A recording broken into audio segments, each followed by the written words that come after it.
Good evening, and welcome to Lyndhurst Community Presbyterian Church and to the second in our series of Thoughts and Prayers in Action. We're glad you're here. My name is Jane Weiner. Tonight we will hear from Ohio Senator Kenny Yuko, Rosie Castle-Craig from the League of Women Voters, Steve Ritchie from the Ohio Coalition Against Gun Violence, and Reverend Christine Eggert, Executive Director of God Before Guns. Tonight, each of them will speak for about 5 to 7 minutes. Please write down any questions you might have on the cards you've been given. Someone will pick up the cards, and questions will be answered after all of the speakers are done. We ask that your question or comment be respectful. We'll answer as many questions as possible, and we're planning to stop around 8:15. The restrooms are towards the back of the church, down one flight of stairs to the right, and then there's restrooms at this end of the church, down 2 flights of stairs in the hall. This series is brought to you by the Peace and Justice Committee of Lyndhurst Community Presbyterian Church. We've been concerned about gun violence for years, as are many. We are hopeful that on October 3rd, after hearing our speakers, we as a group can develop an action plan to facilitate change and strengthen our bonds with one another. We're going to hear from Steve Ritchie first. Steve became a concerned citizen and activist on gun violence prevention 8 years ago after hearing OhioCeasefire.org founder and gun violence victim Toby Hoover speak in this building. He was soon moderating panels, speaking at rallies, and going to Columbus to testify as a concerned citizen, and also became an Ohio Coalition and Gun Violence board member. He testified last year on Stand Your Ground with fellow panelist Rosie Craig before a large Ohio House committee. Over the years, he's met several other gun violence victims, mostly through acquaintances. Most recently, 2 of the hostages from this summer's tragic Trader Joe event in LA were people he had met months earlier. For Steve, this dramatically reinforces the sad long-term impact of gun violence experience, and that this public health epidemic must be greatly reduced for every victim, their families, and in honor of memory of Dr. King and his call for nonviolence. Steve? Thank you, Jane, and thanks for that introduction. And yes, I'm very concerned about the epidemic that we have in this country, and the Ohio Coalition Against Gun Violence is as well, so it was a good fit for me. I will mention, sitting right next to me, Reverend Chris Eggert, that I've been a part of God Before Guns, as well as other gun prevention groups, and we all try to work together, which is really good to do. We have a focus in the Ohio Coalition, and it's I get this backwards all the time, OhioCeasefire.org, and we have some information back there at the table. But most importantly, we have a sheet that's 2-sided that I'll pass out to you if you'd like to have it, because there is a plethora of bills in the Ohio House and Senate right now, more than we've ever seen before, and we can thank, unfortunately, the tragic events that occurred in Florida for this. And we can also applaud our governor because he put a study together, and one of his bills from the study group is House Bill 585. So you'll find we'll talk a lot about numbers, so it'll be very helpful if you have this sheet. But a little bit more about the Ohio Coalition Against Gun Violence. We do stickers. Oh, there it is over there. That's one of the many things that we do. And we've had a program called Picture Peace, where we've empowered middle school students and high school students in art to express their concerns about gun violence and gun violence in their schools. We have a presence throughout the state, and in fact, this Sunday we're a co-sponsor of a thing called Concert Across America to reduce gun violence, and that is at Church in the Circle, and maybe I'll get a chance to say something about that a little bit more. But that's 3 o'clock this Sunday. Many people know it as the Oil Can Church, a landmark church, along with Church of the Covenant in the University Circle, a longtime ally, another Presbyterian church in this effort. So that's some of the things that we do. We also have a Concert Across America in Cincinnati, and in past years we've had them in several other cities in Ohio as well. So we're a statewide organization. We've been around for quite a while. We actually started in 1995. And I suppose some of you are wondering, like, why haven't we gotten something done? But we have gotten some things done. It's just now there's a force kind of working against us that has become more organized and moved into, our state, politically. And I think the senator probably will agree, and maybe that'll come up as a question about that force that's moving in there. Just recently, we saw another force in the state of Ohio in a half-hour documentary called G is for Gun, where we're getting guns into our schools, particularly in Shelby County. It's pretty scary. So maybe one of you will ask a question about that. I don't know, but if so, I'll be happy to talk a little bit about that film. Want to keep things rolling, so I'm going to sit down and pass it back to Jane. Thanks, Steve. Next, we're going to have Senator Kenny speak. He represents the Ohio's 25th Senate District that includes part of both Cuyahoga and Lake counties. State Senator Kenny has devoted his career to strengthening Northeast Ohio and improving the lives of those who call it home. He grew up in Euclid and graduated from Brush High School in the South Euclid-Lyndhurst School District in 1968. He then attended both Tri-C and Kent State before entering the workforce.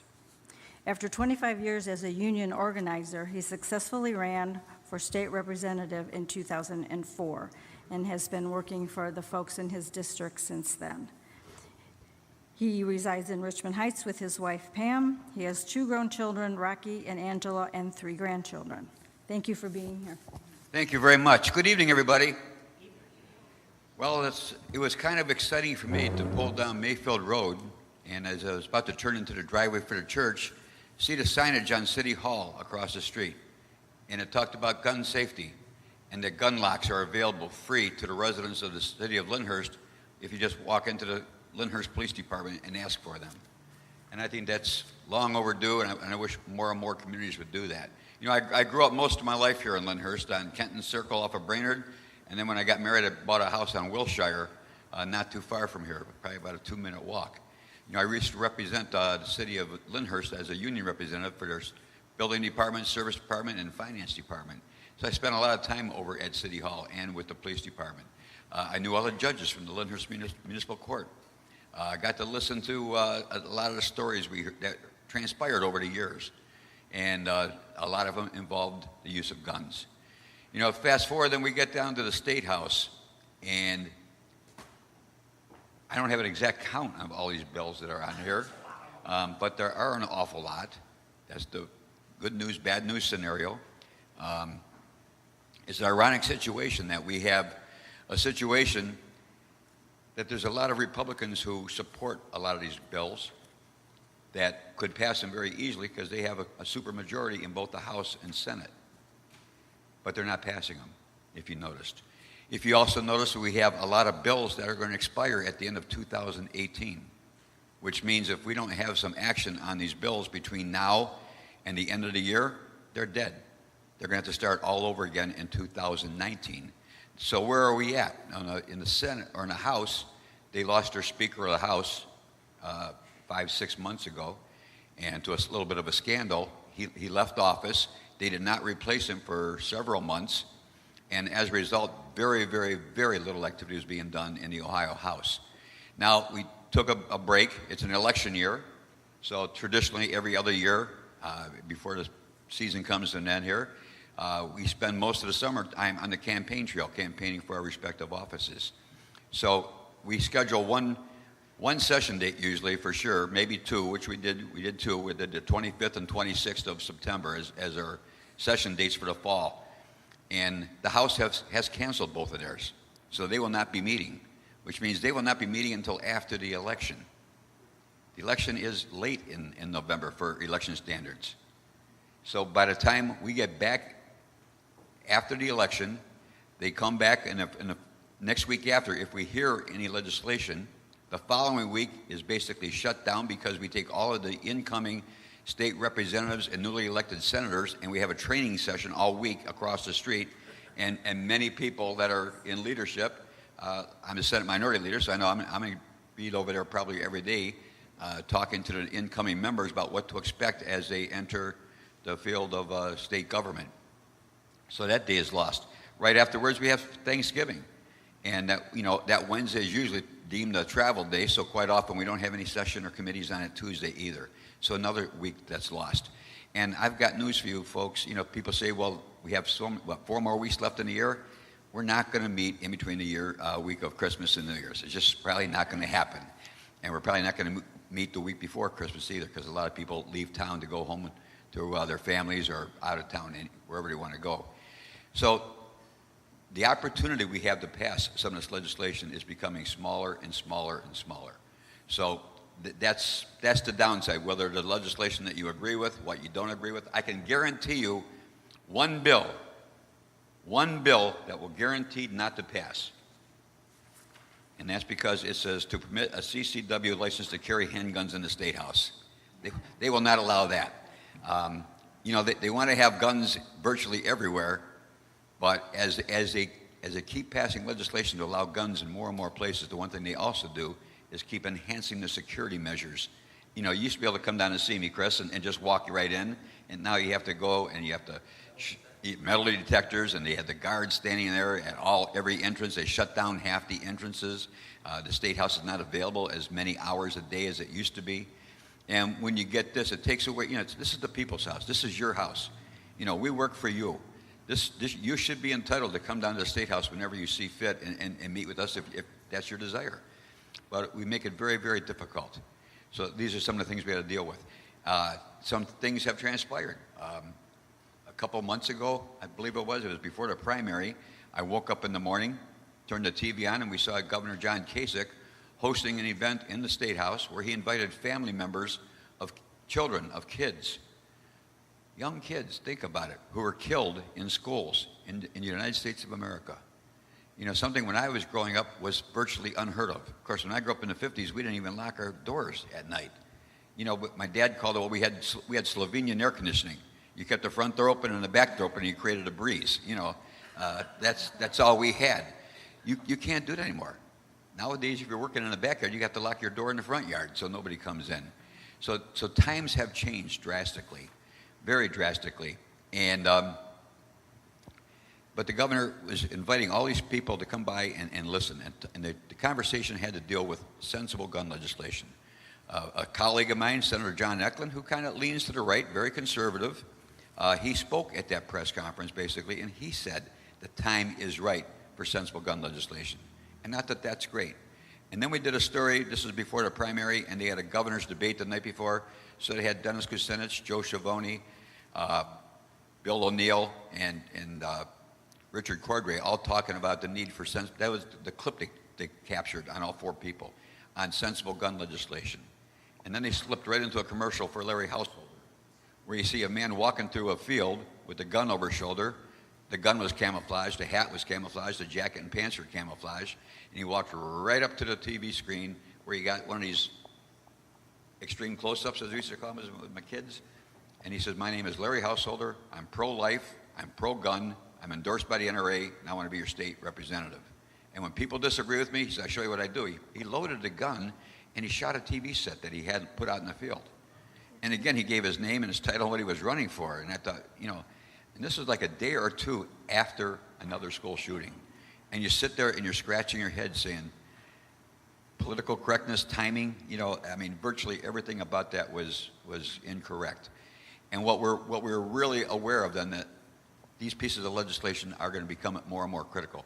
We also had a day where the students actually left our high schools, and most of them came down to the State House in large groups, and they came with the administrators, with school superintendents, with school principals, with parents, and they asked to meet with us. I met with 6 schools from my district, and I'll tell you, these kids were so engaging, and they were so concerned, and they were so doggone knowing what they wanted to talk about, knowing what their concerns were, knowing that they wanted to share them with me, and knowing they wanted some action.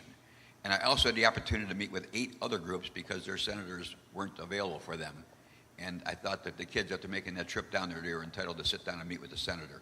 As Senate Minority Leader, I kind of get the whole state anyway, so I felt it was okay.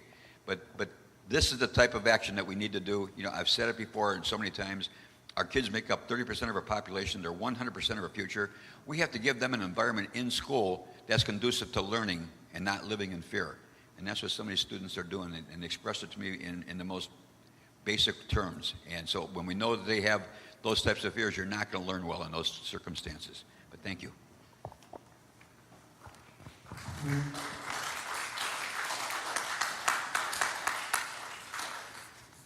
Thank you. Okay, Rosie. Rosie Craig left her work as a government engineer in 1994 to be a stay-at-home mom. In 1998, her daughter's 15-year-old friend had been gunned down by a jilted boyfriend. The 21-year-old assailant had purchased his 9mm pistol at a gun show despite his history of mental illness and a court record. Craig joined her local chapter of the League of Women Voters in January of 2003, and soon after took the volunteer position of gun control lobbyist for the League of Women Voters of Ohio, where she remains their official spokesperson for gun violence prevention. Craig has lobbied in Columbus and in Washington, D.C. for common sense gun laws. She is a strong supporter of faith community involvement in preventing gun violence. Thank you for being here.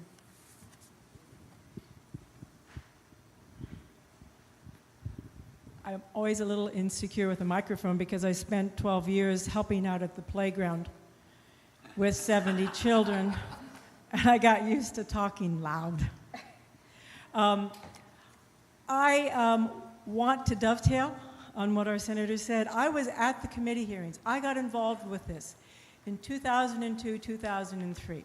I sat in on committee hearings where senators got up and said, oh yes, because guns make us so much safer, because CCW, when we pass this bill, is going to make us so much safer, we should indeed allow guns into the State House. I mean, after all, why not? Anybody going to the effort to get a concealed carry license, to go through 12 hours of training, certainly can't be a threat to us.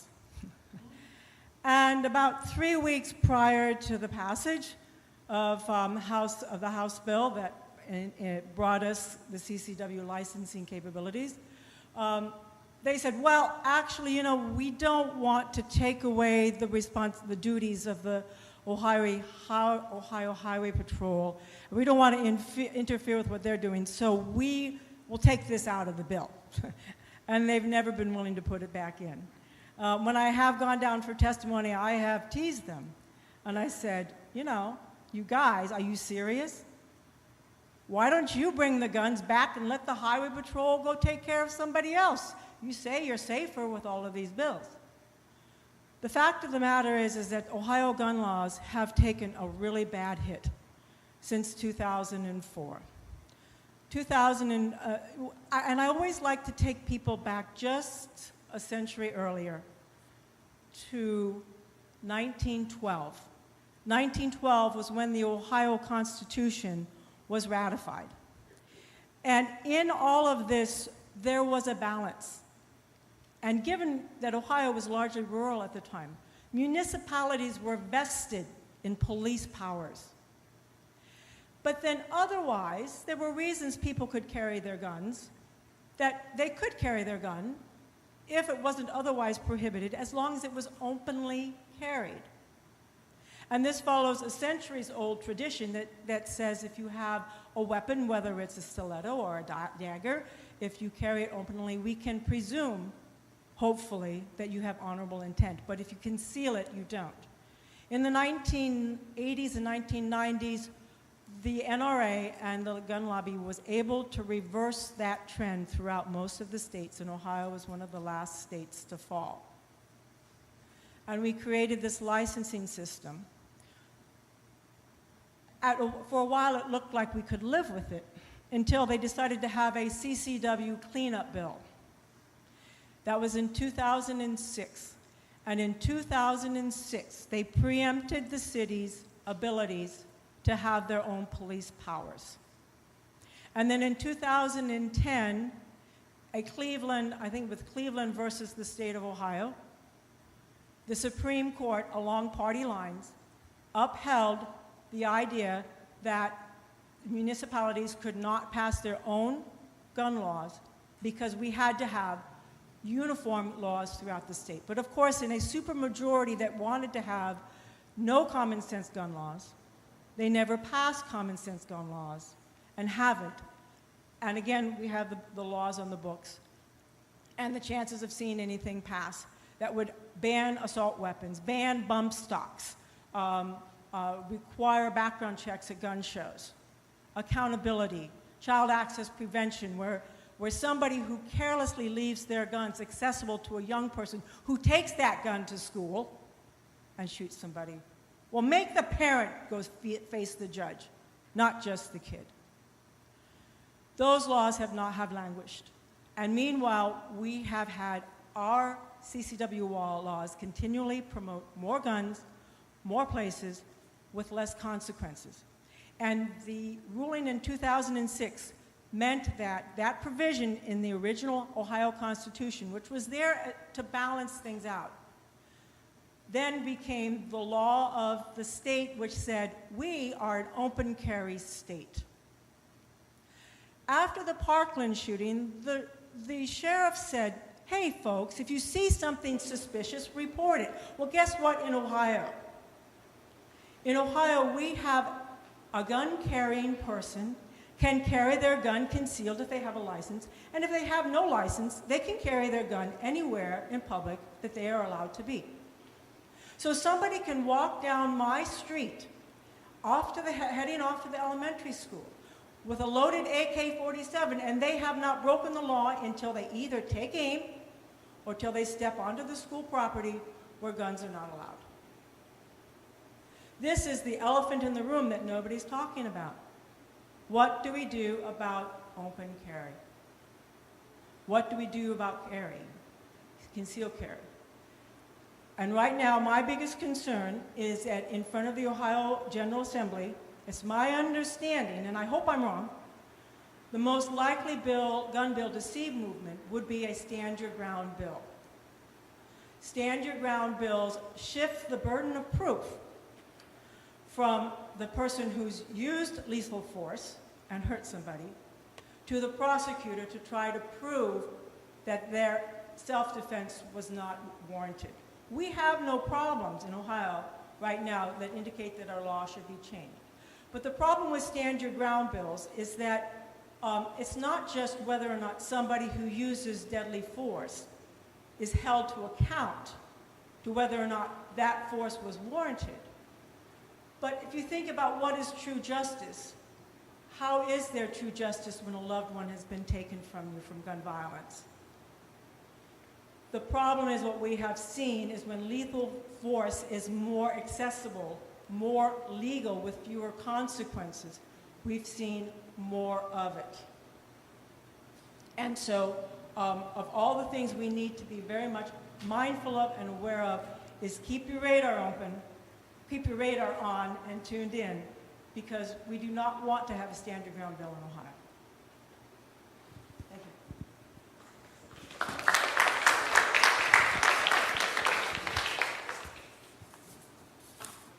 you. Thank you.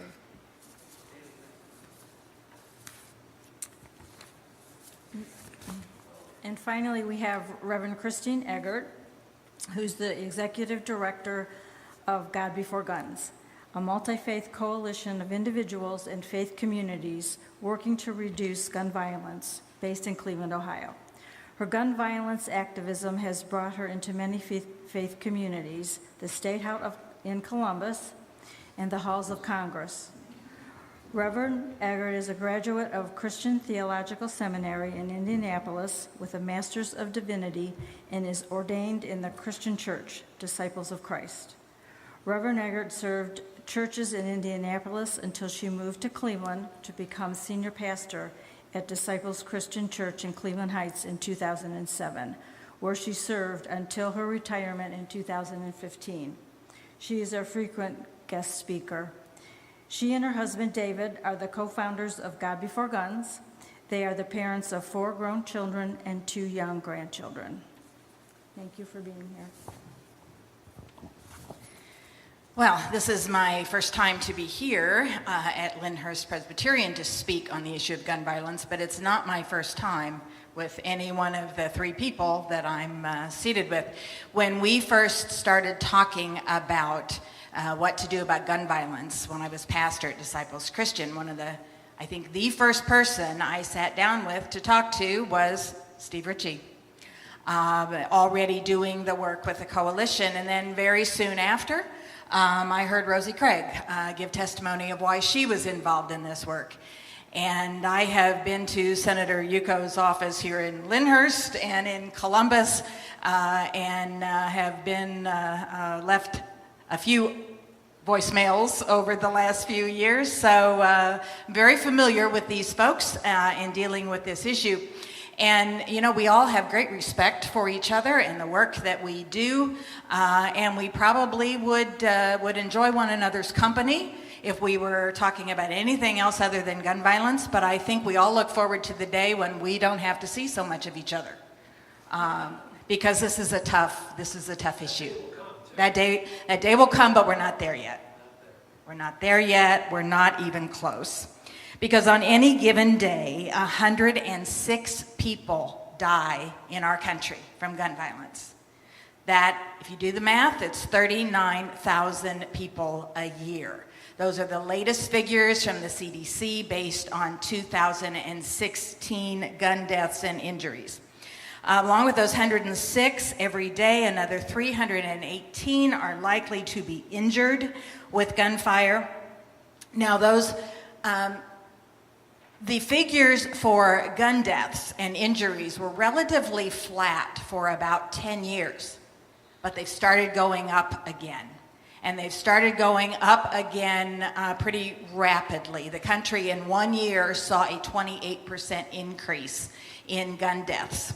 And sadly, Ohio even led the country in that increase. So Ohio does have a gun violence problem.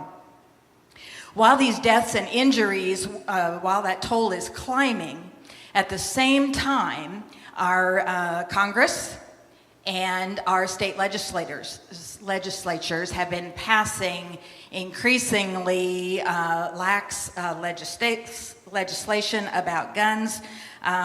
They have passed bills to have more guns in more places, with fewer restrictions, with looser penalties, and less training. There's background checks, loopholes, there's guns everywhere bill, there's stand your ground, there's concealed carry reciprocity being considered in Congress. So while the deaths have gone up, the gun laws have become less restrictive. Now, after every major shooting, we think, okay, this is the time. I see some heads. This is the time. This is the one that's going to get Congress to do more than just offer their thoughts and prayers. But that hasn't happened yet. And we're told every time that it's too soon to talk about gun violence legislation. But it's not just, even though the mass shootings get our attention, it's the 106 people who die every day that really should get our attention and keep our attention through every news cycle until something actually is being done. It's never too soon to talk about this issue. Now, Rosie and Steve and our senator here can fill you in on the details of the gun bills facing our state legislature. And we have all of that on our website, godbeforeguns.org, and you can click on the link to contact your own representative or senator. But I will also say that for as important as legislation is, and it is critical, we also have to look at changing the culture. It's not just about the bad bills that we stop or the good bills that we're trying to support. It's about changing our culture, and that's what our organization is about, God Before Guns. We're a faith-based organization. We're multi-faith. And our name reflects our conviction that we can't worship God and guns. And sadly, for many in our country, they are worshiping their guns.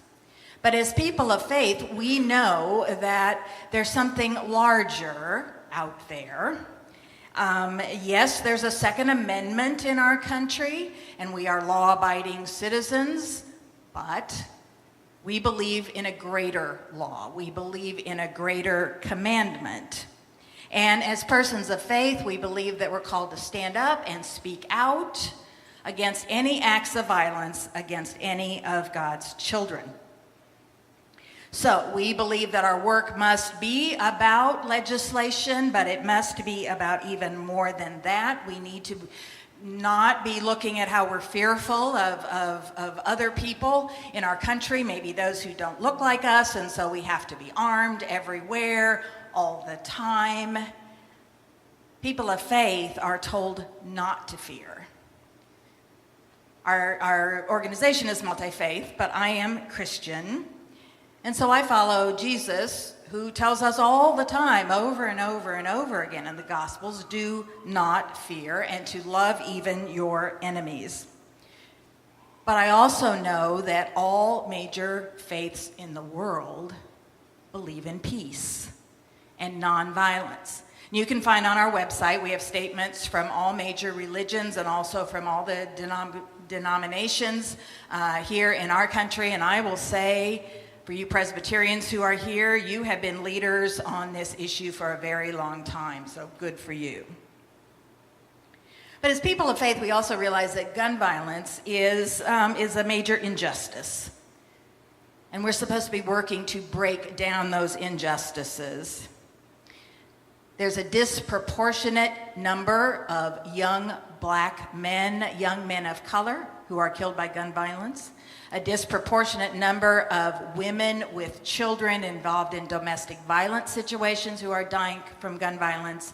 And even though we might want to pivot and say we need to talk about mental illness and guns, it's actually those who are mentally ill are more likely to be victims rather than perpetrators. So we must work to right these injustices. When I close, I'll talk about some things that we can do to be actively involved, but for now, know that there is a role for you in any one of several different gun violence organizations.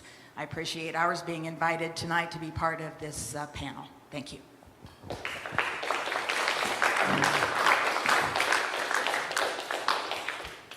Thank you. Okay, now it's time for questions. Do we have any questions on cards, or do you want to just, we have a small enough group we can speak from?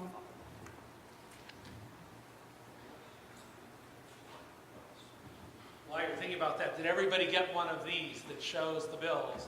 You'll notice that it's the front page is bills to reduce gun violence, and then the back side are the ones that increase access and thus the risk of injury or basically more gun violence. Okay, I think this one would be for Senator Yuko. Which of the bills will expire at the end of 2018? And the second question is, how do we overcome the NRA? Well, all the bills will expire at the end of 2018 unless they're enacted on between now and then. And like I said, with the fact that the House isn't even coming back until the second or third week in November, the fact that we have Thanksgiving week, the fact that Christmas and New Year's will be upon us, the fact that there's no committees meeting again, and there hasn't been all summer long, I would deem all these are virtually, I mean, they always have a chance of the Speaker of the House and the Senate President changing their mind, but for all practical purposes, I think these bills are all dead. How do we keep the NRA out of our business like this? Because they're a significant player. They donate an awful lot of money. We have to take money out of politics is what we need to do. And once we start doing that, then all of a sudden we start talking about issues and not dollars. And you see what happens with TV ads. You see the truths and the mistruths that are being spoken in all these commercials. And it's not, I'm not going to throw darts at Republicans because Democrats do it too and independents do it just as well.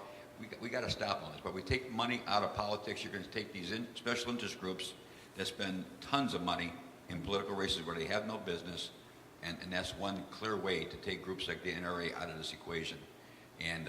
But then come January, all these bills can be reintroduced. But we may have a different type of leadership in Washington, in Columbus. there may not be that super majority in the Senate and the House. And if I have anything to do with it, I'm working my tail off to make sure that doesn't happen. But, you know, I recently, a couple of months ago, went to Sanaya's funeral, the little girl who was killed sitting in the backseat of her mom's car. And that was an innocent victim, beautiful little girl. And I cried when I went to her wake. She's 9 years old, so is my granddaughter. Broke my heart. I couldn't, that was an emotional day for me. And I know her mom. And I know that she had her son in a karate class or something because she wanted to keep her kids involved, to keep them off the streets. I also know that we hear from people calling me up all the time because, like in Wicklow, for example, we're going to take a special building and dedicate it for our students who have mental health issues so we can better address them in private and work. And I'm hearing from parents, we don't want those people's kids to be with our kids. Well, who are those people? You know, those families that have mental illness in their families. And I says, folks, that's all of us. That's all of us. I think all of us, if we take a close look, you're going to have to admit it, there's mental health issues in all of our families. It can't be avoided. So we need to grow up. We need to address these issues in a very serious manner and get things done. But thank you for that question. It's a great question. I might add to that, I hope that Senator Yuko is right, that we're not going to see any of these bills. I do remember, though, and I think Rosie and Steve would remember also, a lame duck session a couple of years ago, you know, between the election and the end of the year, when the Guns Everywhere bill was passed. And it was rushed, and it was, there were hearings, opponent testimony hearings, and I know I gave testimony and many others did. The committee room was packed that day with opponents to the Guns Everywhere bill, and as many of us as they could fit in that day gave testimony. And with Senator Yuko being excused because he was, I think, probably undergoing chemotherapy at the time. But that was a committee of 12 people, I believe. And most of the time we were giving testimony, there was one senator in the room to pass this important legislation, to hear this opponent testimony.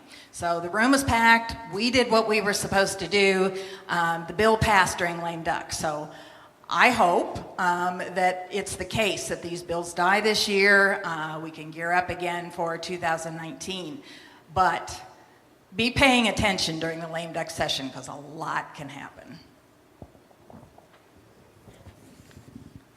I would particularly watch out for the Stand Your Bill, Stand Your Ground, which is House Bill 228, and in the Senate side, it's Senate Bill 180. It's on the middle of the back of the page. Because I wonder whether that will get lumped in with something from the front of the page. And that could cause people to decide, do we vote or don't we vote for that? And I don't know what the perspective of some of the rest of us are here, but most of us are pretty worried about Stand Your Ground and what could happen in our state.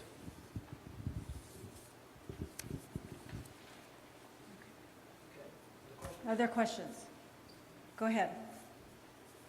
I know there are a lot of bad bills, so we'll be happy to see them die at the end of this session. Hopefully all of the bad bills will, but I'm also very interested in the possibility of any positive bills being passed.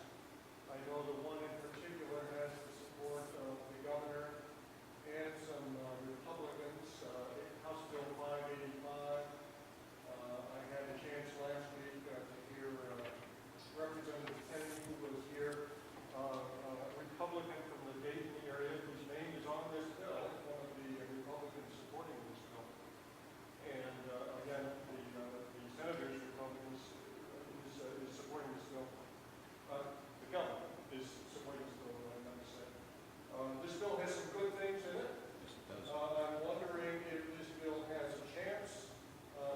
What are you hearing? Can I just repeat that for those that might not have heard it in the back? He's wondering about the chance of passing some of the positive bills, specifically House Bill 585, right? Well, the one thing I've worked on very hard since I've been minority leader, which has been almost 2 years now, is building a relationship with the Senate President. And I think if you saw and paid attention to our congressional redistricting bill, President Obhoff and I did that basically at the last minute after almost 10 months of very diligent work to address that subject. So I'm going to count and bank on the fact that I have access to the Senate President and for some pretty meaningful conversations. The fact that the governor himself has come across with this bill. The fact that he got most of that material, I think, from some of the Democratic bills that were sponsored. And we held a little press conference among our Democrats that announced individually what we're talking about. One particular state senator we have is a former, Cecil Thomas is a former police officer from down in Cincinnati. He's an African-American police officer who was in the middle of all the Cincinnati riots we had back in the days. He knows firsthand of what can happen when the wrong people get their hands on guns like that. He was very, very active. He will remain active. He will remain a strong participant in the oncoming General Assembly. And we will continue to reintroduce legislation like this because we believe in it. We know that we have, besides Representative Henney, we have, like I said, Senator John Eklund. John Eklund, when he testified or was on the TV, he talked about the fact that he's got colleagues that support him as well. I know that Representative Henney says he's got colleagues that would support that. I know we have a lot of Democrats. In fact, there's 9 of us in the Senate, and all 9 of us would support that if we had the opportunity. I'm not sure we'll get the opportunity. What the Reverend was talking about in December is what we call a Christmas tree bill, because almost anything that resembles an ornament of some sort gets hung on this tree. And, you know, we have a single subject rule in Columbus. It gets violated left and right, but that one particular bill can be very disheartening. And 2 years ago, for sure, they introduced a Christmas tree bill that included, I think, about 12 different subjects, and they managed to get it passed. And these are some of the things that we concern about. I'm glad to see my red T-shirt coming in because moms demand action. They continually come and visit me. Thank you. Down in Columbus. And why is that important? Because they don't come and see me because they know I am with them. I don't want to say 100%, I'm going to say 110%. But they also come and visit other legislators. And they concentrate on the ones that don't support them because they want to make sure that they see them. They stay in their face. They make sure they stay engaged, that they keep sending the same message over and over and over again, that we can't tolerate these senseless deaths. We can't tolerate the fact that some of our communities, and Cleveland Ward 1 is one of them, you know, it's on any given night, I can stand out there after an event and hear gunshots. And that's not the way for people to live. And Ward 1 is home for some people, just like Lyndhurst is home for some other people here. And our home should be a safe environment. So these are some of the concerns we have. Go ahead, Rosie. I would like to mention one of the bills which supposedly has bipartisan support. That is the banning of bump stocks. After the Las Vegas shooting, after the Sutherland Springs shooting, most people went on record saying, well, yeah, because the bump stock is an accessory that accelerates the rate of fire to be that of an automatic weapon, which was made illegal in the 1930s.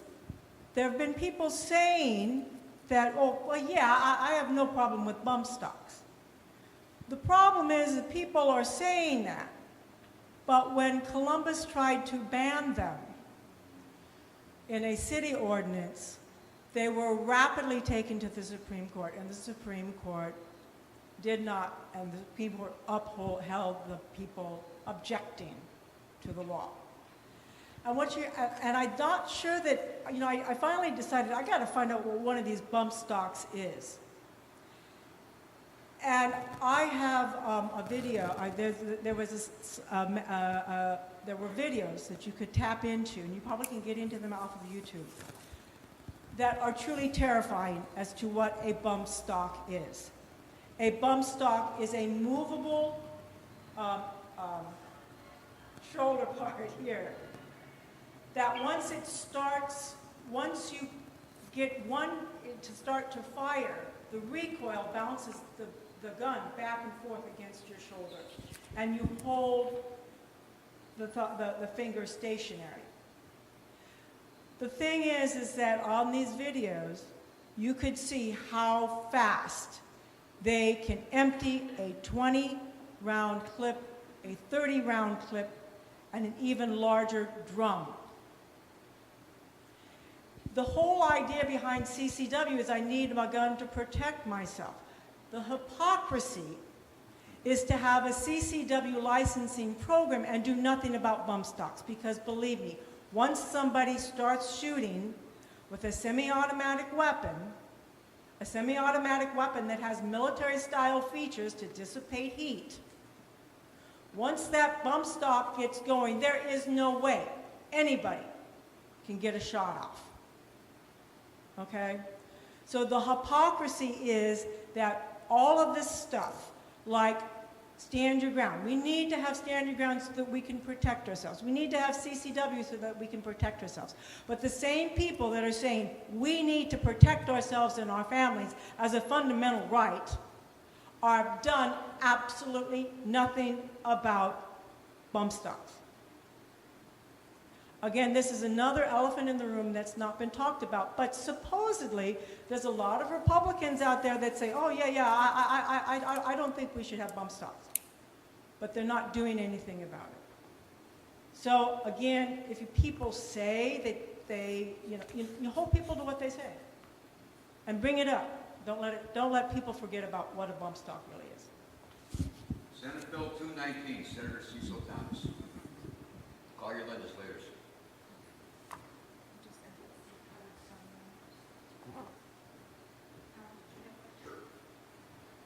This is going to be a good one. I'll be loud enough. We can hear you. I'm a teacher, so I'm used to seeing you. That's going to play into this, so it'll be a little bit. So I'm just going to start by making a point here. 1989, I was in 8th grade. I was sitting in a hotel room in Toronto on our school spring trip. We flipped on the news and we saw the news about Columbine. My 12th grade year, my best friend, his sister, was trapped in the Peter B. Lewis building, whether it's full management case. Remember that day? My senior year of college, I come back to my dorm room, and one of my fraternity brothers has the TV on, and he's worried about his sister who goes to Virginia Tech. My first year of teaching, 2012, I wake up in the morning. I was a part-time teacher, so I got to sleep in. Never mind again, but I got to sleep in, and I wake up to a radio show talking about Chardon. I lived in Chestnut, so I was one town over. Later that calendar year, next school year, so my second year of teaching, I let my students go on a Friday afternoon, kind of breathed heavy. They were gone for the week. It was break time. The next week was midterms. Opened up the news and found out that the Newtown, Connecticut shooting happened. Last year, I had to deal 2 separate times with my students with mass shootings. In my 7th year of teaching, I brought this up the other day. They bring it up in my classes. I teach an ethics class. We haven't even gotten to talking about ethical issues yet, and it's coming up. Last year on March 14th, I had a bunch of students who participated in the walkout. Not the big one in April, but the one in March 14th. They will brave the freezing cold. But a lot of students up here didn't because they were afraid they were going to get punished. A lot of the action that at least my students did was kind of limited because they were worried that any real protest action was going to end with them getting arrested. They're worried about college. They're worried about their parents. What's happening in Ohio to protect people doing peaceful, direct action? And I'm not meaning no offense. I'm not talking about going down to the State House and talking to people. I'm talking, they wanted to block Menor Avenue. My school's right on Menor Avenue. They wanted to stretch themselves right across there. But they were worried if they did, they were going to end up in Willoughby jail by the end of the day. What are people in the Ohio State House doing to make sure that people can peacefully, directly protest without fear of reprisal?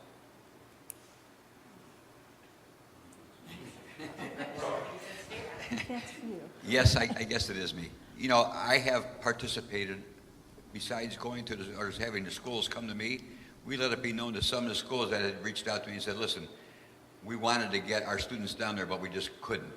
We couldn't afford the bus because we may not have gotten the bus back in time, and we had the other students that we had to get back to their homes and their families, and sometimes families have grandparents picking up the kids in the driveway, and if they couldn't be late, so forth and so on.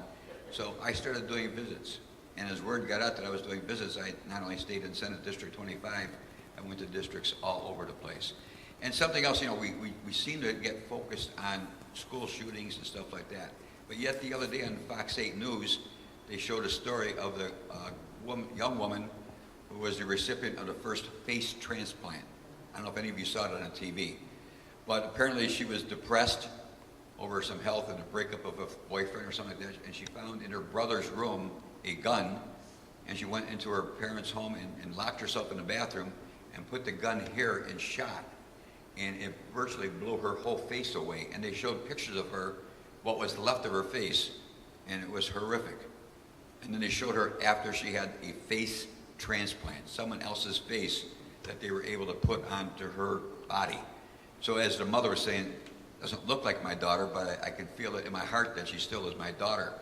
But that's a case too where a person who had a mental health issue, obviously that type of severity of depression, led her to take a weapon that she had no business having control of and using it to hurt herself. There's so many circumstances of accidental shootings that we hear about that we have to put an end to this. We've created an environment where people are, like I said, afraid to send our kids to school. We have to end that. One of our visitors was Mayfield High School. And Mayfield has always been one of our model schools because it's the state-of-the-art everything.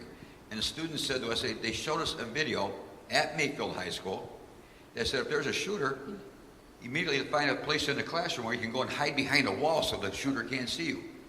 But Mayfield took great pride in the fact that they created glass walls so that they felt that the students could not feel so confined and they felt like they were part of a bigger picture or whatever the case may be. So there's an awful lot of glass walls in Mayfield. Where are you going to hide? Then the question was, can me, as their state senator, can I find state funding to buy bulletproof glass for all those windows they put in Mayfield High School? Well, we can't even find state funding to buy books for half of our schools. We can't buy iPads and whatnot for some of our schools. I mean, school funding has become such a joke that things like school safety, and then came, you're going to love this one, well, why don't we just arm the teachers? No offense. You might be a great teacher, but I'm not sure if I want to give you the responsibility of strapping a Colt 45 on your arm in case we get an intruder come in here. That should not be your responsibility. You have enough responsibilities that we put on your shoulder, let alone make you the armed sheriff of the school. And we talk about with some of our churches too. Sometimes our churches are saying, well, if we have violence in churches, arm the pastors, arm the ministers. Again, that is not the right answer. That is not the right answer. So we need to just engage, reach out to our school boards, reach out to our school superintendents. Now, one thing I've done for the last 4 years is I try to have quarterly meetings with either my mayors or my school superintendents and talk about various issues. I think my next meeting is due for the school superintendents. And maybe we need to discuss this school safety issue. Now, we have counselors, they keep telling me, in schools, but our counselors say, okay, don't take algebra first period, take algebra fourth period. That's the counselor. We need a counselor that's going to take a young student like that 18-year-old girl who put the gun to her, and she's a beautiful girl. If she needs help, get her help. She's in school 5 days a week. It's what, 7, 8 hours a day, however long in school these days. Get them the help, but we don't have the money for it. We have SROs, the student resource officers, that we put in some schools. But of course, in that one school, where was he? He was outside. He did not go in. He was outside when he heard the shooting going inside the building, and he stood outside with his gun on his hip. He didn't go in to save the children. In Chardon, we had it was a gym football coach or something, actually went out in the field without a weapon and chased down that kid and caught him. And then you saw him in court when he took off his white dress shirt in court, and I forgot what he had, killer or murderer or something on his t-shirt. Do you remember what it was? But again, just making a mockery of the fact that he killed people and he was proud of it. You know doggone well that he's not right. And these are some of the things, but if we get and get our churches involved. You know, our churches do such a wonderful thing, and they have a captive audience. People come to see them every Sunday for sure. Events like this, they listen, they trust their clergy. You know, let's take advantage of what we need to do. We got to get that message out there. And I'm sure there's some kind of scriptures, I'm sure we can find them that can kind of relate and tie in. But we can't give up, that's the bottom line. We have to engage in any type of activity we can, write letters to the editor. Of course, most of our newspapers are kind of defunct these days. But please stay active. Get your kids to stay engaged. You know, when they come down to Columbus for a field trip, bring them down there and let's talk about things like this. And I'll tell you, like I said, I was so doggone impressed with the students that I met that day. And I just met with one group after another, after another, after another, and they were all phenomenal. They really were. I applaud your students for their involvement and wanting to be more involved. And I don't know that we have the answer for you about how they are going to peacefully protest, but I hope you'll continue to work on that, because those of us who have been protesting, you know, for decades now, you know, we've seen from the Parkland students the effect that their voices have had, not just Parkland, but that network of students, of high school students that has grown. There are, if you want to talk to us afterwards, there's a really good group of students at Shaker Heights High School that have found ways to peacefully protest, and maybe, you know, a conversation with some of, you know, what they're doing. I would be interested in knowing from you as a teacher, what are your shelter-in-place drills like? We're actually switching right now. We've been in sort of the lockdown, the standard lockdown. We've got deadbolts on our doors. We have curtains, for lack of a better way to call it. Blinds that we pull down. But I teach at a private school, so we have 5 different buildings on campus, tons of entrances, and so what they decided to do is they're switching to the Alice train, and we're sort of partway through that. It's alert, lockdown, inform, counter, and evacuate. The evacuate part doesn't do me very good because I'm on a second floor classroom. The counter part might do me good, but I'm not entirely sure what I'm supposed to do. Got a couch in my room I can put up against the door, but it's one of the things that comes up in these conversations is, what are we supposed to do? I know the exact spot in my room, because I'm right by staircase, I know the exact spot in my room where you have to like do this to shoot through the wall if it were possible. Because I know where to put my students. Books there, there's a bookcase there, it's easily solid wall, but the fact that I have to consider that, the fact that they want us to, every time we walk in a room, consider where the exits are. They're there. And these kids, students now call themselves the shelter-in-place generation. You know, this is what they have always known. They don't know schools without shelter-in-place drills. And I don't know how anybody can listen to a story like this from, you know, a teacher who's directly involved with kids who are talking about this from, I mean, school just started a couple of weeks ago, right? And already this is a topic that's, I don't know how any of us can listen to that and not get involved in some way. So, thank you. I had the experience shortly after my daughter's friend was murdered of wanting to go to the schools and say that, you know, students oftentimes hear things, but they don't know what to do with the information. In the case of my daughter's friend who was murdered, her name was Penny Chang, and she was actually, she had had harassment from the young man. He had been in the Cleveland Clinic for a month for mental health. He'd had court hearings for harassment to the family. And unfortunately, the week before her death, she mentioned to my daughter oh, I'm getting death threats on the internet. And my daughter thought, oh, come on, Penny. Come on, you know. But my daughter didn't know all the other history about the harassment. And indeed, Penny knew who the guy was. They were anonymous threats that were coming in through emails. But she didn't do anything about it. The thing is that I would just, there is something called the Student Pledge. It's a national, programming that's trying to get schools to take a day and learn about gun violence prevention and learn about what you can do. A common thing that happens, again, a most common thing, and we forget sometimes to mention that 2/3 of the gun deaths in this country are suicide. So a common thing is, oh, so-and-so's talking about killing himself. When then you ask the next question, are there guns in that kid's home? I don't know. Well, why don't you ask?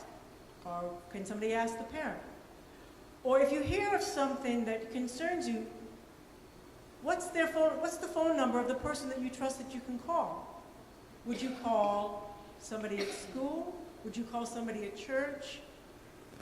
You know, this program, you know, if you go through the Student Pledge, at least let them feel empowered about what they can do, because they will be a filter for hearing things that may or may not be of great concern. But the question is conditioning them to do something about it. Another example I had, my middle daughter was in 8th grade, and she walked across the street to the playground, and she came back and she said, well, there's this girl over there, she's really upset because she said that there was a gun in the boy's backpack. And I said, what's the girl's name? And my daughter wouldn't do anything about it. I said, what's the boy's name? I finally got my daughter to go back there and find out the boy's name. It took me 2 days to get her to tell me that name so that I could get the detective to go talk to the boy's parents.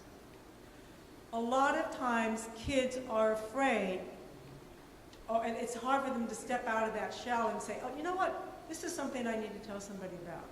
And so something like having the Student Pledge Day is when you can talk through things. You can have programming. You can say, okay, if you were to hear something like this, who would you tell? What's the phone number you would call? Do you have the phone number for the suicide prevention? You know, does somebody at your church have a 24-hour number? But I would just offer that as a possibility. Rose, did that send you any red flags? I would also like to mention that suicide is a real problem, and you know, and when you start talking about gun violence deaths, but people do need to realize that in that situation when a gun is used, it's almost always the end result is tragic. Whereas if some other method is used, it usually is not, and usually the person statistically does not commit suicide again. But I bring this up partially to mention something from God Before Guns, because at the back table, be sure to pick up some of the literature there. But there's a long card that has things that you can do, you know, with some of these things that we're talking about now. It's good we kind of tangented off away from legislation, but people think a little bit too if there's a legislative item you have a question for, because we can still address those. And I've got something for you afterwards for your students about protesting, because it's kind of an important thing. So. I have a question for Senator Yuko on House Bill 585. How can we help get that passed? Well, it's a little bit difficult right now, again, because of the timing. It's also difficult because due to Medicaid funding, where the governor came out in support of additional funding, so more and more people have health care. You know, the Republican agenda has been to not support that. So his relationship with the Senate President and Speaker of the House is a little bit strained these days. So this is a proposal that the governor has gotten behind. So, you know, again, politics has its ugliness even within parties. And so that's one of the things. But like I said, with the agenda being so light right now as far as committees or session, because even if we pass it in the Senate, it's still got to go over to the House. If we pass it in the House, it's still got to come over to the Senate. And to go through the House right now, it's going to have House committee hearings. It's got to go to the House floor, and it's not automatic. It doesn't pass 1 week out of committee and then the following week is on the floor. It's up to the Rules and Reference Committee to assign it to that floor for a floor vote. And it might not ever happen, or it might happen in 2 months or 6 months or 8 months, but unfortunately we don't have 2 months or 4 months or 8 months anymore in the General Assembly for this General GA. So that's the problem we have. Not very helpful. No, it's not very helpful. Hopeful. Hopeful. Yeah, yeah. Was there a question in the back? Yeah, I got a comment and a question for Senator Yuko. Comment for teacher is have, the students are afraid of reprisal, the getting suspended or something like that. Have they initiated conversation with administration and say, we would like to have this peaceful protest, would you support us for it or whatever like that? What's going on along those kinds of lines? Our kids got a, free pass. They said, it's fine. It actually happened during the transition of classes. They stayed out there for about 20 minutes. It was fine. No one was punished. But I know there were other schools even nearby where they said, if you're not in class, we're going to punish you just like we punish anybody else who is skipping class. So. I would like to think that the student could be able to, or should be able to open up a dialogue with administration and express their concerns and, say, we want to do this, please support us for it. I believe it was in Willoughby schools where the students were given a suspension, weren't they? Or does it matter? For if they even went outside for the 20 minutes. And yet several schools from the area came down all the way to Columbus to the State House and spent the better part of the day with us, and then they took them back. So a lot of times what they did, rather than risk abusing their privileges with the public transportation with the buses, they got parents, administrators, and teachers drive students down to the State House to meet with us that day, which I thought was just phenomenal. That there's that type of commitment from the entire community, from, like I said, the superintendents to the principals to the teachers to the students. And a lot of parents, by the way, showed up with these kids too as well. It was very, very engaging. Okay, and then my follow-up for Senator Yuko. As far as gun control legislation, what are some of the excuses your colleagues are using down in Columbus for saying, that it's okay to arm or for everyday citizens like us to buy an AK-47, an AR-15, Army grade, military grade weapon? What are their excuses for saying it's okay for us to buy that stuff? Because it's their job, because they said as we take our oath of office, when we're first elected and we take the oath of office, we raise our hand, we put our hand on the Bible, and we say we promise to uphold the Constitution of the United States. So that's what they hang their hat on. They hang their hat on the fact that as families, we need to protect our families, okay? But then I fast forward to just last week, I saw a picture of a girl, and I believe it was Kent State University, refused, and I'm not quite sure what they refused her, but they showed her walking, a young, pretty college girl with a little dress on and pretty hair and an assault rifle over her back, walking proudly down the campus of Kent State University, and she wanted to have a rally or something like that, and get other students who want to carry guns on a school campus. And yet I lived in a part in the era when Kent State had a shooting and left 4 students dead in Ohio, to borrow words from a song. And we don't need any more of this. We need less of this. Is what we need. There's a time and place for everything. The bump stock was another classic example. After that shooting in Las Vegas, in particular, we know what it could mean. We know that was carefully calculated to know that as that concert was being released, that all the people were coming out at a certain point. And that's why when you talk about all your entrances at school, some schools are making all the entrances locked down except for one. So if I'm a shooter and I'm intent on hurting somebody, I'm going to position myself where when that one door opens up, I have access to every kid trying to leave that school, okay, as opposed to where all the doors open. So what's right and what's wrong? We also had people come by and testify. So we need legislation to force every single school to have those units that you put on the door so the doors can't be opened. So if you're a teacher and the alarm goes, or a PA system goes off and says we have an active shooter in school, you take that thing from your device, and you put it so they can't open the door. But I'm done. But My door opens out. safety forces are opposing that because they said then they can't get in either if a child's in there and shot and hurt or something like that. So it does open out, huh? Rosie? And one of the things that I want you to go home with, because you need to keep facts that you can use to argue, okay? Bump stocks and the cost of gun violence in America, okay. Gun violence in America is estimated to cost our country over $220 billion per year. That's more than what it takes to run the Veterans Administration, okay? The direct costs of cleaning up after the Las Vegas shooting, hospitalization, police, court, evidence gathering, was $600 million for one shooting. And yet the bump stocks that were developed in North Carolina were developed by tax breaks from the state of North Carolina. One of the things to answer back to people is, can we afford this? Keep it in mind. Well, and this is really the reason why we need sensible gun legislation.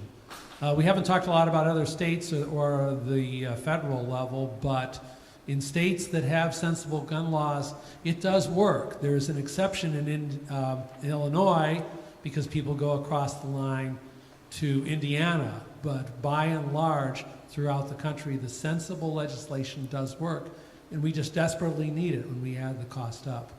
One thing else, too, that I would like to mention is you can come and testify. You can come and meet with people like our fine senator, and it's really important to consider to make that trip to Columbus and interact, because the more people they hear from, the more likelihood we're going to get this needed legislation soon with sensible things. It always strikes me odd that you have just not too far from us across a lake, the country of Canada, where there is a 5-round clip limit. And if you are concerned about mass shootings, you've got to start asking yourself the question, why don't we have a 5-round clip limit? Because at least it limits the volume of it. But all the sensible laws can really make a difference. If I could add one more thing too, you talk about the federal government doing something. You think of Gabby Gifford being shot. You think of those legislators who played softball. Remember a couple of years ago, I think it was, they were in Washington at a practice at like 7 o'clock in the morning or something like that. I mean, Democrats and Republicans all playing softball together in Washington, D.C. It's kind of enlightening a little bit for us that, you know, we can actually act like human beings at times and do something right, and then the day gets marred by a shooter who comes by and starts shooting people. So if the legislators can't get it right in Washington, then even their own are subject to being shot at any given time. And Gabby Gifford never saw it coming. These congressmen who were playing softball never saw it coming. What's it going to take? That's our question. What's it going to take? You know, if we passed it with the federal issue, it can cover all 50 states. If we do it individually, state by state, some states will get it right, some states will get it partially right, some states won't get it at all, and some will maybe even go in the wrong direction. Did you have a question? We'll take one last question and then move into the last thoughts. I don't believe, as far as I've heard, that there's any credible evidence that we really can do protect our families if we have a gun. And yet that's one of the things that people keep saying all the time. So without that credible evidence, should we be arguing? We don't know if that's true, you know, and it seems like we do have credible evidence that a gun in the house means that you're much more likely to die from gun violence. Not that you're likely to be saved from it, but you're likely to die from it. fast on this issue too. We got a phone call to Columbus yesterday when I was down there from somebody who talked about the case, I believe it's in Dallas, where a police officer went to her apartment and she went to the wrong apartment and somehow her key opened up that door. She walked in, saw a guy, she pulled out her gun and shot him dead. You know, and again, just the gun, if her gun was stored at the police locker, she would not be sitting in jail right now. That's where she's at. She probably should be. And the young man who was killed would still be alive. Okay, It's, so it's, let's, just, go I'll be ahead. real Yes. brief. It's an excellent point, and it's very true. A woman who has a gun in her home for her protection is much more likely for that gun to be used on her. Children who are in homes where there are unsecured guns are certainly more likely to pick up that gun and to shoot themselves or someone else than that gun is to be used for protection purposes. You're exactly right.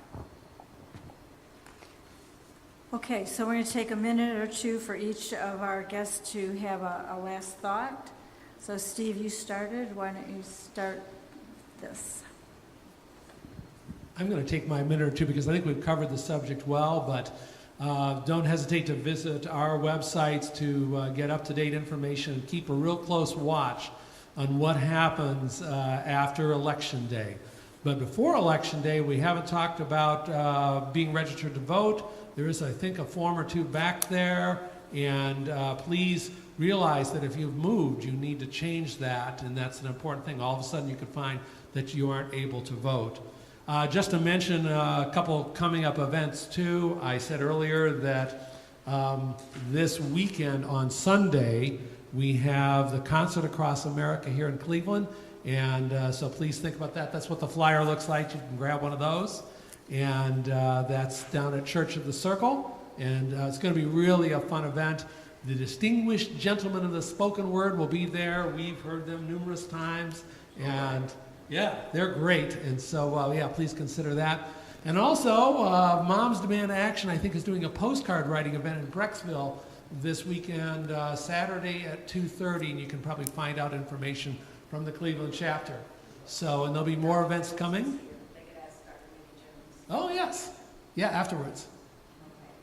Yeah. Okay. Great so much with that. So with it, and also keep on your calendar, something else I picked up on from Moms Demand Action is the 10th of October, we're having the governor's debate for our candidates for governor at CSU, and you might want to put that on your calendar, the 10th of October. Who's next? Rosie? I would like to just thank you for that last question, and I would encourage people to push back against this whole self-defense ruse. It's when we have a safety device, the S for safety is not the same thing as the S in self-defense. A safety device is something that a child can use, anybody else can simply use, and it does no harm. So a child can use a bicycle helmet. A child can put on a seatbelt, and those things will do no harm. The whole problem with the self-defense argument, it's a ruse. It's an excuse for just being able to carry your guns more places. Because that gun, what you said, the statistics that Chris mentioned, was actually, when those statistics came out in 1993, that actually a gun in the home was more likely to kill somebody in the family. When those statistics came out, the NRA responded by seeing to it that the government could no longer fund any more research. So that's why we've lost a generation of useful research that would help us maybe perhaps be more surgical about both protecting people but having common sense gun laws. But again, I attended the Citizens Police Academy at Shaker Heights. I had 36 hours of training on what it was like to be a police officer, and we had 6 hours on the use of deadly force. And believe me, 12 hours for a CCW license is not enough training for knowing how to use deadly force. And those people who are authorized and commissioned by us to use deadly force as a police officer don't just get the initial training, they are continually training, ongoing training. And so we need to push back against the idea of this self-defense argument as an excuse for doing the wrong things and not doing the right things. Senator Bucco, you want to go next? First, I'd like to thank you for having me today, and thank all of you for spending an evening with us and listening to us talk. And if I can leave you with one message, is don't be discouraged. Things have two speeds in Columbus. They're slow and slower. It's just a reality of things down there. And you know, I think when I went down to the State House in 2005, one of the things that I wanted to accomplish was getting a casino in Ohio, because I felt we had too much revenue leaving the state and nothing coming in. And everyone tell you, number one, you can't do it, and it's been tried for so many years, and it's just not going to happen in Ohio. But we did pass it. I wrote the legislation. 53% of revenue is being distributed between 88 counties, and it's doing a lot of good. Plus, it's created a lot of jobs. I think it was part of the reason why we had the Republican convention here, because of the money that it generated in downtown Cleveland. I fought with medical marijuana from the time 2005 until 2016 when we passed that. If you have a child with epilepsy or so many other diseases that causes a lot of seizures, we can stop that seizure in 120 seconds. We can take a child that has multiple seizures, as many as 50, 75, and 100, and we know the next seizure could cause permanent brain damage or death, and slow that down to maybe 2 or 3 seizures a day. We can take the veterans. Remember, we did on Facebook 22 push-ups for 22 days a couple of years ago for 22 deaths we had with suicides from our military people. We can stop that with a simple patch on our back. And senior citizens, and you know, Chris, I went through the throat cancer, and it can be rather discomforting. But I was in my 60s when I went through it 2 years ago. I'm 68 now, so.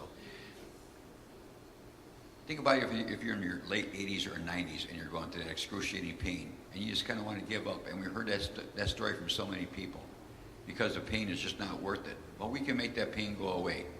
And it's done through medicinal purposes. You're not going to get high. The THC is taken out of it. So the congressional redistricting bill, like I said, 20 years we worked on it. We finally got it right. So if we don't get it right this time around, don't give up. Keep working. Keep coming down to Columbus. I know you love that drive. I know I love it. And at least you got a convertible. I don't. And come down and talk to us. And don't talk, I mean, you can always walk by my office, believe me. And I think moms that demand action know it, Chris knows it. My door is always open for you folks. But see the other folks too, the ones who are opposed to it. And let them know that, you know what, there's real people out there, and there's real problems out there. And we need to fix it, and we need to be responsible. Thank all of you, and God bless.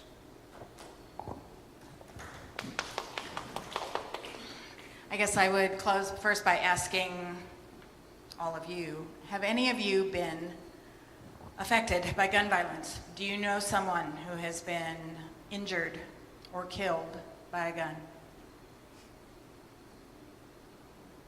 Just show of hands. Yeah. You know, a random audience, you know, in a church, and it's probably a third of those of us who are here who know someone who has been shot and killed. You probably know the person who's sitting next to you tonight if they raise their hand. So you now know someone who knows someone who was shot and killed. This crisis, this public health crisis, this crisis of faith affects all of us. It affects all of us. Rosie gave us numbers. It affects us financially as taxpayers. But it affects us because we have teachers sitting in the audience who are talking about early days of a semester. We're talking about lockdown drills and what's going to happen and how we keep our kids safe. So this affects all of us. And even if you leave here tonight and think, well, no, I really don't know anybody who's been shot and killed. This is a humanity thing. I use the illustration when I preach on the issue of gun violence. about Jesus. Those who are here who are Christian know the story about when Jesus took a child in his arms. And his disciples didn't want him to pay attention to that child. Children weren't thought of very well in Jesus' time. But it was important for Jesus to hold that child. And you know what? That child was not his child. That child might not even have been the child of any of the disciples who were gathered around him.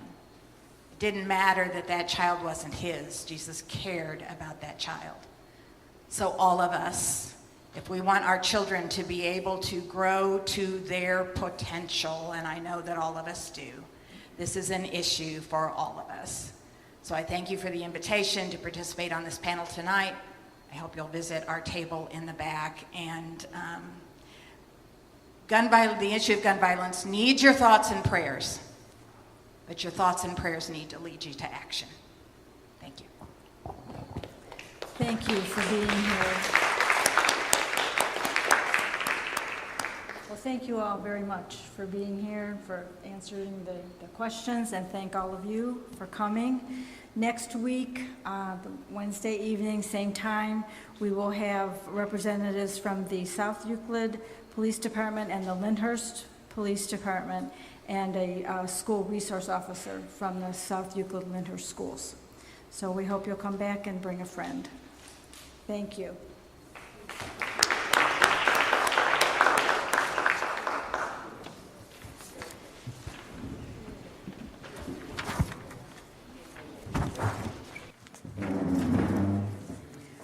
So I guess what you're saying is we have to start in January. Don't bother the rest of the year. I was asking today, the Republican chief of staff